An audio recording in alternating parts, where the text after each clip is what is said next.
Hey, what's up guys? Welcome back. Since today I just completed panel with my graduate school as me is one of the panelists. And this is the, I believe, second year I've been attending those events, and I personally find it's rewarding and it's a good experience of sharing my first-hand experience in the industry or job hunting or even some of my personal stories with them. So I figured why not share with a broader audience here since I wrote the outline already. Don't waste those, right? What did I share? I was allocated for 10 minutes, around 10 minutes, so I definitely went over a little bit. It's all because when I was wrapping my hand around this and gathering my thoughts, I did have a laundry list of things I wanted to hit, but given the time constraints, I only focused on something that I wish someone else graduated 2 years, 3 years earlier than me could share at that moment, so I could avoid some of the mistakes I made. But while growing and learning is by making mistakes, so I don't regret anything. And I think learning from your mistakes or other people's mistakes could be a good learning curve. Okay, without further ado, let's dive into the tips and tricks that I wish somebody could have told me earlier in my career. Tip number 1, let's talk about how we can get our feet in the door. That's the most important thing, because you wanted to prove your capabilities, you wanted to prove that you are a great asset to the firm, to the team. Then how can you get that first knock and somebody can let you in? There are multiple ways. First of all, you might have heard a lot of them told you that networking with your alumni and reaching out to anyone that you know might be the easiest way, which based on my own experience, that's definitely crucial. That taking fully advantage of your alumni network system that the school, grad school, undergrad has built for you, that's definitely the step 1 of things that you could have done. And by doing so, I would think you might have heard of the term of informational interview or have a coffee chat with someone in a less formal way, in a casual way.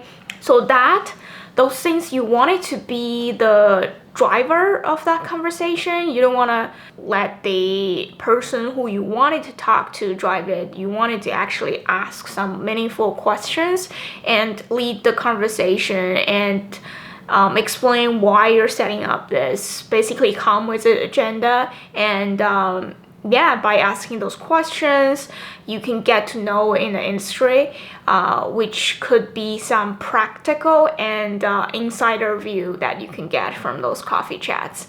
And definitely take advantage of the virtual environment that we're all in. It's challenging for sometimes, but it could be beneficial when you're trying to connect or reconnect with your connections. And tip number 2, that is by reading the job description. Some of you, or including me 3 years ago, that I couldn't fully grasp the bullet points of the job descriptions or the qualifications or responsibilities.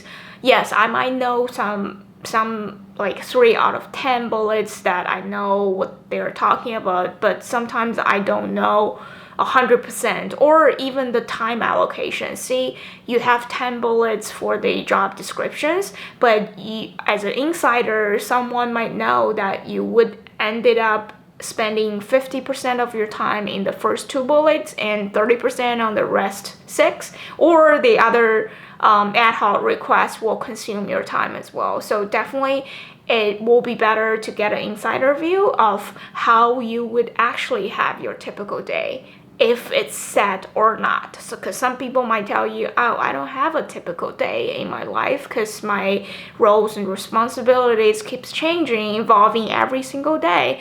But that also could be true too.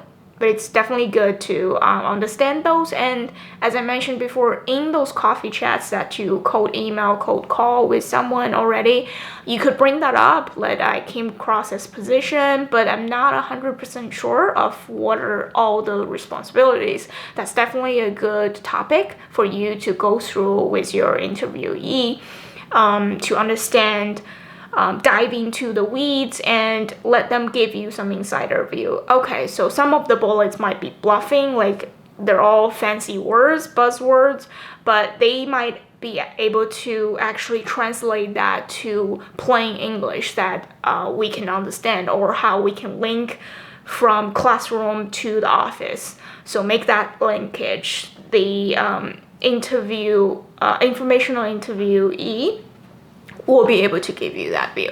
Tip number 3 is, once we talked about how to get your feet in the door, and now once you're in, how can you stay in? And how could you step up when you're climbing the corporate ladder?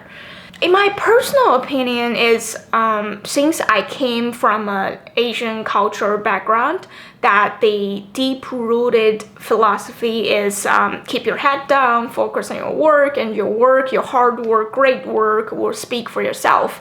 That's not necessarily true in my situation, because a lot of the scenarios that you have to be vocal, you have to be true to yourself, not to say that you have to brag about your accomplishment, but definitely be vocal and quantify those results that, or values that you brought to the table, especially during year-end reviews, that you wanted to remind your manager that you did this in the beginning of the year, and you kind of brought the value to the team, or you could even quantify how much time you saved for the team through innovation, through some automation. So that's definitely critical to make you stand out in the office environment versus your peers, because at the end of the day, you are competing with your peers in terms of your capabilities, in terms of your leadership skills. If you're running or up for a promotion, that's extremely critical that you can articulate your accomplishments throughout the year and how you went above and beyond to achieve that, and be consistent. So those are basically the 3 key points of determining how you can get promoted or not.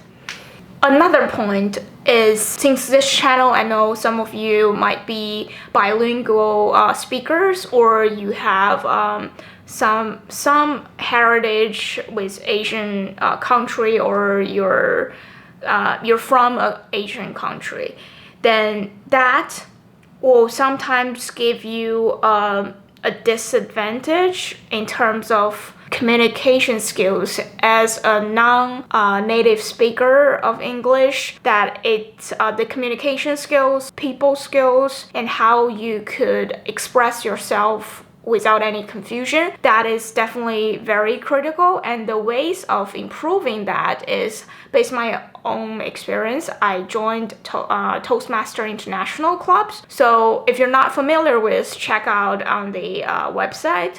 I'm not paid for saying this, it's just based on my own true story that I find it super beneficial, because in those clubs you will get the chance to have the floor, have the chance of practice your public speaking, especially honing those skills that you were given impromptu speech. And a lot of times when you're on a call, you will have to speak up for a certain point, or you have a great, fantastic ideas. How can you pitch that in the meeting without any preparation? Heads up that you're gonna speak. And the next point, I actually wanted to address the current job situation or job market in the current pandemic situation. It is challenging, to be honest, because each and every firm is facing a stressful time, and there's some constraints on their financial situation.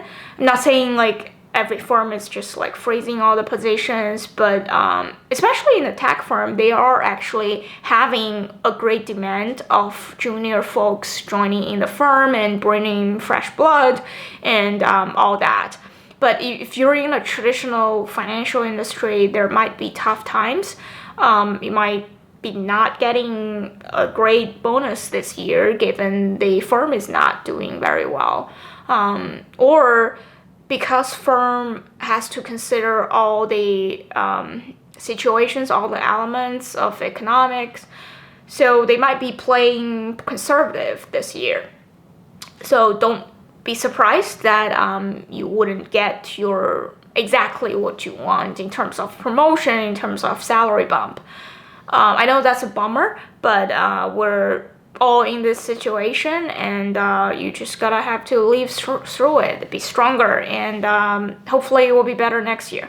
And also I wanted to talk about mentorship in this video. I've been in both sides. I've been as a mentor or as a mentee. So based on my two ways of experience, I would say if you're a mentor, try to bring limited assumptions of your mentee, or try to have a clear mind. Be willing to absorb what your mentee can offer. Try not to kind of, sometimes we do try to emphasize a point, but it's critical to find the right balance of finding that sweet spot that you are challenging your mentee to do great things because you want them to be better, either professionally or personally. You want them to develop, you want to see them grow in a positive way. But at the same time, you don't want to seem too pushy because it is a relationship between two human beings. So it's that right balance. I wanted to be your friend instead of I'm just pushy, I'm pushing you, because I'm sure your mentees will feel that from their family, or if they're critical for themselves too. So if you're a mentee, I would say your mentor is willing to spend some time with you. That's a contribution from their end, and that's a commitment. That's they're willing to spend their time and wisdom with you. You should be feeling very fortunate to get that chance, and you should feel lucky to have someone that in your life are willing to guide you through and can feel your pain, feel you're happy, congratulate you when you achieve something, and kind of comfort you when you're in a disadvantaged position. So as the mentee, I would encourage you to be more responsible about, or because it's a conversation mainly about you, focus on your development. So you should be on the driver's seat. You should be taking full responsibility of how you would want to achieve something, or you should come prepared with your questions and all that, so your mentor could better help you, guide you in that. And you should be the one who's setting up recurring meetings, or you should be the one who's bringing topics like this week, or depend on your cadence of how often you meet. But you should be the one who's setting up those, of course, based on mentor's schedule, but definitely encourage take a proactive approach in this situation, because the conversation is about you. All right, my friends, this is all I wanted to share with you this week, and stay tuned for more talk shows on Jazz Talking channel.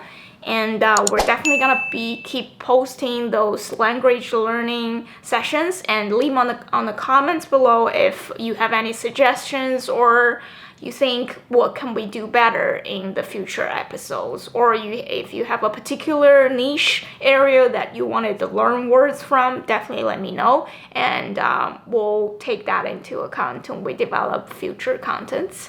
And yeah, definitely that's all I wanted to say here today. And it's a beautiful day. It's a beautiful day. Okay. I'm a little tired.